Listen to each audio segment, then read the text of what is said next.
Students अस्सलाम वालेकुम। आज हम नाइन्थ फिज़िक्स का next chapter number 8 thermal properties of matter start कर रहे हैं। और इसमें सबसे पहला जो टॉपिक है वो है टेम्परेचर को हम स्टडी करेंगे। उसके बाद हम हीट को स्टडी करेंगे, फिर इंटरनल एनर्जी को जो है स्टडी करेंगे। सबसे पहले हम इसकी डेफिनेशन की तरफ जो है आते हैं।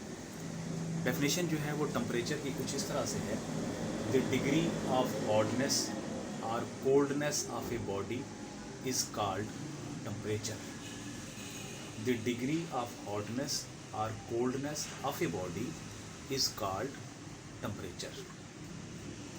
टेम्परेचर जो है इसको मेजर करने के लिए थर्मामीटर इस्तेमाल किया जाता है।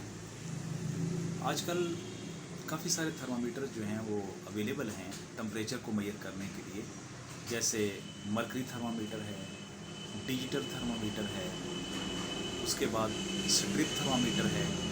अब एक नया थर्मामीटर आ गया है जिसको गन थर्मामीटर जो है कहा जाता है। बहरहाल ये सब जो हैं टेम्परेचर को मेजर करने के लिए इस्तेमाल किए जाते हैं। फर्दर जो है ये कुछ टर्म्स हैं जो कि टेम्परेचर को एक्सप्लेन करने के लिए इस्तेमाल की जाती हैं। उनमें एक जो टर्म है वो है थर्मल कांटेक्ट और दूसरी टर्म जो है वो थर्मल इक्विलिब्रियम है।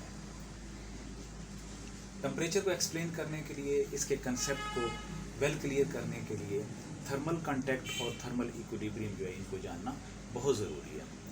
थर्मल कांटेक्ट जो है वो क्या है? आपकी बुक के मुताबिक एग्जांपल जो है एक दी हुई है। सपोज़ करें कि एक आइस का पीस है, हम उस आइस के पीस को प्रिजर्व रखना चाहते हैं कुछ टाइम के लिए, तो हम उसको कपड़े के अंदर रैप कर देते हैं, कपड़े के अंदर लपेट देते हैं, या फिर किसी ऐसी जगह पे रख देते हैं जहाँ पे उसका हीट कांटेक्ट जो है वो कम से कम हो जाए। तो इस तरह से उसका जब हीट कांटेक्ट कम से कम हो जाएगा तो वो आइस का जो पीस है वो काफ़ी देर तक प्रिजर्व जो है वो रखा जा सकेगा। उसके बाद जो है थर्मल इक्विलिब्रियम है। थर्मल इक्विलिब्रियम को अंडरस्टैंड करने के लिए हम ऐसा करते हैं, ये दो बॉडीज़ कंसिडर करते हैं। एक बॉडी ये है और दूसरा बॉडी जो है वो ये है। इन दोनों बॉडीज़ का जो टेम्परेचर है, ये सपोज करें एक बॉडी का टेम्परेचर T1 है और इस बॉडी का टेम्परेचर जो है वो T2 है। सपोज करते हैं कि T1 जो है वो ज़्यादा है T2 से। इसमें दोनों चीज़ें जो आ जाएंगी, थर्मल कांटेक्ट भी आ जाएगा और थर्मल इक्विलिब्रियम भी आ जाएगा। टू बॉडीज़ हैं, टू ऑब्जेक्ट्स हैं। एक का टेम्परेचर जो है T1 है जबकि दूसरे का टेम्परेचर जो है वो T2 है। T1 जो है ग्रेटर है T2 से। अभी कुछ फासले पे रखे हुए हैं, कुछ डिस्टेंस पे रखे हुए हैं। हमने ऐसा किया कि इन दोनों को ये इन कांटेक्ट कर दिया, किसी रॉड के ज़रिए इनको कांटेक्ट कर दिया। अब क्या होगा? अब ये होगा कि हीट जो है वो फ्लो होना स्टार्ट हो जाएगी। किधर से? T1 से T2 की तरफ हीट फ्लो होना शुरू हो जाएगी और उस वक्त तक फ्लो ऑफ हीट